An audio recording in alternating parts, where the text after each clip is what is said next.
Badan Pusat Statistik atau BPS mencatat ekonomi Indonesia pada kuartal ketiga tahun 2025 tumbuh sebesar 5,04% secara tahunan year on year, naik dari kuartal sebelumnya yang berada di angka 4,95%. BPS menyebut sumber utama pertumbuhan ekonomi pada kuartal ketiga tahun 2025 berasal dari industri pengolahan, perdagangan, dan konsumsi rumah tangga yang tumbuh sebesar 4,89% secara tahunan atau year on year dengan kontribusi mencapai 82% terhadap PDB nasional. Dari sisi domestik, kinerja perekonomian pada triwulan 3 2025 ditopang oleh konsumsi masyarakat yang masih terjaga. Hal tersebut diindikasikan yang pertama oleh konsumsi per kapita jasa makanan dan minuman dan akomodasi serta barang dan jasa lainnya. Namun fakta di lapangan menunjukkan cerita berbeda. Banyak warga mengaku belum merasakan pertumbuhan ekonomi yang diklaim meningkat. Daya beli turun dan penjualan tidak sesemangat tahun lalu. Dari kita ini sebagian nggak begitu kayak dulu, Mbak.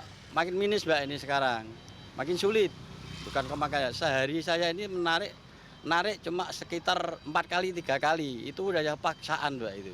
Harapan kita biar mudah-mudahan baik kayak yang dulu lah, Mbak. Kita enak, biar pun sedikit pun lancar semuanya. Ya, kalau ekonomi untuk pertumbuhan ya keinginan kita untuk masyarakat bisa tolong lebih diperhatikan lagi gitu ya. Tolong jangan melihat ke luar negeri, tapi tolong di dalam negeri diupayakan dulu. Tak hanya masyarakat yang berpenghasilan rendah, pekerja kelas menengah di kawasan perkotaan juga mengaku mulai terdesak oleh biaya hidup yang tinggi dan penurunan daya beli. Kalau saya lihat sih pertumbuhan ekonomi memang agak naik, tapi nggak berimbang terhadap penyerapan tenaga kerja ya. Karena saya melihat sekilas beberapa perusahaan malah melakukan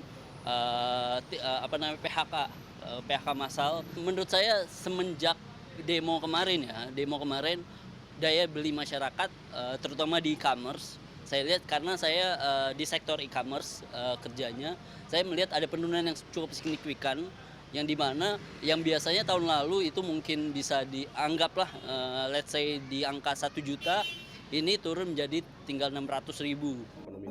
Kondisi ini dibenarkan oleh ekonom senior dari Center of Economic and Law Studies atau CELIOS, Bima Yudhistira Adinegara, yang menilai pertumbuhan ekonomi Indonesia belum berkualitas.